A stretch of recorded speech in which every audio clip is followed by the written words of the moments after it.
This review has definitely been a long time coming, and I finally managed to get these in the new Nordic Ice colorway, which is super pretty and definitely reminds me of winter.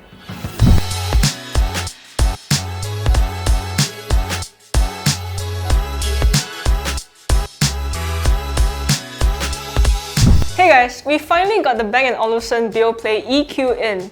Well, technically I had these previously for about a week or so, but I didn't think that was long enough to do a review, so I'm actually really glad that the distributor here in Singapore was able to lend us these for a bit longer. Before we get into the review, don't forget to hit that subscribe button and turn on notifications so you don't miss out on upcoming videos. So, let's talk design. The EQ originally came in two colors, sand and black. And for the first unit I borrowed, it was in sand, and I actually liked it more than the black. These though, I love them. The icy silver is beautiful, and on the inside, it's a very soft lilac/lavender color on both the earbuds as well as the inside of the case. The case itself is metal, and it feels really good in the hand. It's not hefty per se, but it definitely feels premium. There's a USB-C port on the rear, although I never used it, opting instead to use wireless charging. The bottom of the case is rubber to allow for aforementioned wireless charging, as well as to provide some grip. The earbuds have a soft touch coating on them, and the faceplate is a silver metal one, which is the same shade as the case, just slightly less textured. The earbuds though are pretty bulky, but still relatively comfortable. I could wear them for around 2 to 3 hours on end without too much discomfort. You'll want to download the B&O app for sure, but there aren't actually a lot of features in there. You get a few presets for EQ, although you don't get to see actual adjustments, just changing between energetic, relaxed, bright, or warm, and such. You get battery levels for the individual earbuds, a toggle for ANC, and an auto standby option to turn off the earbuds after 15 minutes of inactivity. B&O also allows you to choose the color of your earbuds in the app to make sure that the photo on the main page matches your earbuds, which is a nice touch. And that's about it. No touch control customization or anything like that. Moving on to touch controls, there are no single taps here to prevent false inputs. A double tap on the left earbud cycles between ANC on, off, or transparency. A double tap on the right is for play pause. And a double tap and hold on the left earbud lowers the volume, while a double tap and hold on the right raises the volume. These run on Bluetooth 5.2, although I did notice a couple of weird quirks when it came to connectivity. Notably, the right earbud would actually start playing music slightly faster than the left, and the right earbud would also start to drain battery slightly faster than the left. Although it wasn't by like a huge amount or anything, it was usually only around 5% or so at the max. I did also encounter a stutter in connection once, although that was when I was walking in a mall with quite a bit of interference around, so I think connection is still relatively solid. These support SBC, AAC, and aptX, which is nice. Battery life is pretty decent. B&O claims that the earbuds last 6.5 hours with ANC on and up to 20 hours with the charging case if the earbuds are playing music at a moderate volume. Now, that's really subjective because what does moderate volume actually mean, right? And I actually only found myself getting around 4.5 hours with these on my iPhone because I was actually playing music at a relatively high volume as opposed to my usual 30 to 40%, but more on that later. You get IP54 dust and water resistance, although I would say that you most likely won't want to use these for exercise because they are quite bulky. ANC though is actually not all that great.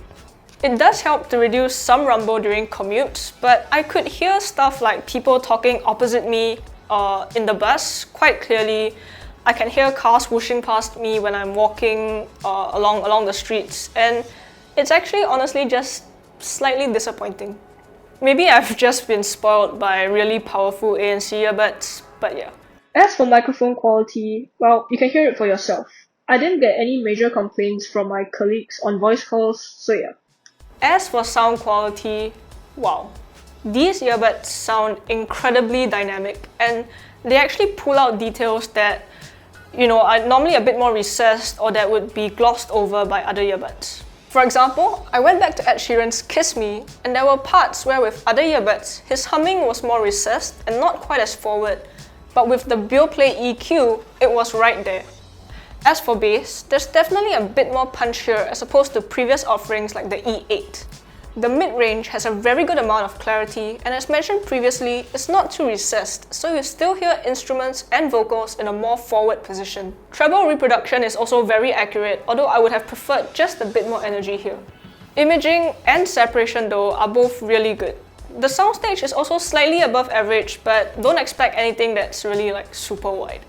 So we come back to why I was playing music at a really high volume, and I noticed something odd with these and Apple Music. So Dolby Atmos tracks on Apple Music with the EQ are incredibly soft for some reason. I mean, Dolby Atmos tracks already have a propensity to be softer than normal stereo tracks, but these take it to a whole new level. With the EQ, I had to raise my volume to nearly 80% to kind of get it to around the normal listening volume that I would listen to with other earbuds. And with Dolby Atmos turned off, the volume still had to be around 50 to 60%, which is still higher than what I would normally listen to with other earbuds. So if you're encountering the same problem, a tip I have for you is to go into your settings, Apple Music, and check whether you have activated sound check or not, because that's kind of like an equalizer which reduces the volume gains for stereo tracks and increases the gain for Dolby Atmos tracks, so it could be affecting the volume. On Android though, it's slightly better. I was listening to music at around 40 to 50% on an Android phone, so it might just be an iPhone thing, but yeah, I'm not sure. As for price, these are actually pretty pricey.